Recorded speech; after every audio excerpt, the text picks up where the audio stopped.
मानव शरीर की संरचना ऐसी मजबूत रचनाओं से हुई है जिसमें हर बीमारी से लड़ने की क्षमता है। कुदरत ने ह्यूमन बॉडी को सेल, एंजाइम व इम्यून सिस्टम जैसी प्रतिरोधक शक्ति से मिलाकर बनाया है, जो हर तरह की बायोटिक और एक्सट्रीमली एक्टिव बीमारियों से लड़ने में कैपेबल है। इसी तरह से फेफड़ों का सूखना, फेफड़ों का पूर्ण रूप से काम न करना और शरीर में बिना कोई काम किए थकावट आ जाना, सांस सही से ना ले पाना, बेशक यह सब कोरोना वायरस के पॉजिटिव होने के लक्षण हो सकते हैं, लेकिन हम इस प्रकार के बीमारियों से पहले भी ग्रसित होते रहे हैं। तो जरूरी नहीं कि अगर आप में यह सब लक्षण दिखाई दे तो आप कोरोना से ही संक्रमित हैं। लोगों के अंदर भय बना हुआ है कि अगर आप इस बीमारी से संक्रमित हो जाएं तो आगे क्या होगा।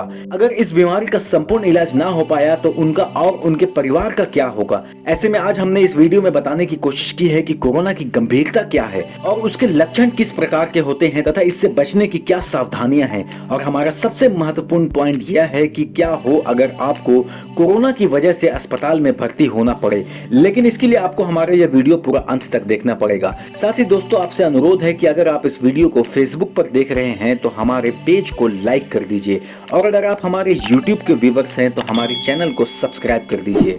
दोस्तों, अगर आप इस तरह की बीमारियों से इन्फेक्टेड हैं तो आपको फौरन डॉक्टर को कॉल करना चाहिए और अपने आसपास उपस्थित किसी भी हॉस्पिटल से तुरंत कंसल्ट करना चाहिए ताकि आपकी गंभीर बीमारी को देखते हुए आपका आपातकाल कमरा मुहैया कराया जा सके।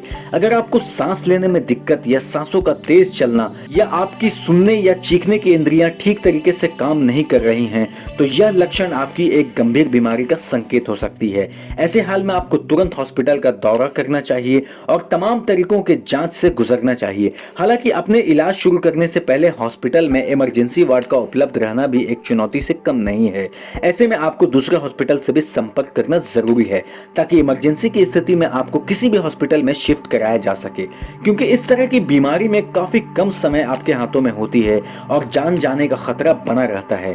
और इन सब समस्याओं से निजात पाने के बाद अगर आप किसी भी हॉस्पिटल में भर्ती होते हैं तो इन लक्षणों को देखते हुए सबसे पहले कोरोना वायरस की टेस्टिंग की जाएगी। ऐसी टेस्टिंग में ज्यादातर मरीजों के गले से और उनके नाक के ऊपरी हिस्सों से उनके लार का सैंपल लिया जाता है और उसके बाद डॉक्टर मरीज के फेफड़ों को चेक करता है कि यह सही से काम कर रही है या नहीं। इन सब प्रतिक्रियाओं में डॉक्टर मरीज के बहुत सारे स्टेपों का जायजा लेती है और अंत में फिगर मॉनिटरिंग के जरिए ऑक्सीजन के स्तर को नापा जाता है। ऐसा इसलिए किया जाता है ताकि आपको कोविड-19 होने के बाद आपके शरीर में ऑक्सीजन की कमी हो जाएगी, जिससे आपका हृदय का धड़कन सही ढंग से काम नहीं करता है और ऐसे में मरीज को वेंटिलेटर के जरिए ऑक्सीजन की पूर्ति की जाती है। वैसे मरीज को या तो दो नली नुमा पाइप के जरिए ऑक्सीजन प्रवाहित की जाती है या वेंटिलेटर मास्क के जरिए ऑक्सीजन प्रवाहित की जाती है। इन तमाम स्टेप्स के बाद मरीज के चेस्ट का टेस्टिंग होता है और सिटी स्कैन भी किया जाता है और साथ ही कई सारे जांच करने के बाद जब डॉक्टर के पास मरीज के कोरोना संक्रमण होने से संबंधित बीमारियों की जानकारी आ जाती है तो डॉक्टर मरीज के उपचार की दिशा में काम करना शुरू कर देता है और टेम्पररी तौर पर मरीज को एंटीबायोटिक दवा दी जाती है। हालांकि कोरोना से लड़ने में इस तरह की दवाइयां काम नहीं करती है, फिर भी ये दवाइयां कुछ हद तक तंत्रिका तंत्र की रक्षा करती है और डॉक्टर को कुछ समय और मिल जाता है ताकि वो उसकी जान बचा सके। ये तो हम सभी जानते हैं कि फिलहाल हमारे पास अभी इस बीमारी का कोई इलाज नहीं है, तो इस लिहाज से इस बीमारी से लड़ने की सारी कैपेसिटी आपके इम्यून सिस्टम पर निर्भर करती है और डॉक्टर इस चीज पर फोकस होकर काम करते हैं। उनका सीधे तौर पर एक ही लक्ष्य होता है कि मरीज के इम्यून सिस्टम को कैसे भी करके मजबूत करना है। ऐसे में हमारे मन में यह सवाल आना लाजमी है कि क्या होगा अगर मरीज का तबीयत और खराब होने लगे। ऐसी स्थिति में डॉक्टर अपने काम करने के तरीके को और तेज कर देता है और सारे तरह के मॉडर्न नुस्खे को अप्लाई कर देता है जिससे वह स्थिति को कंट्रोल कर सके।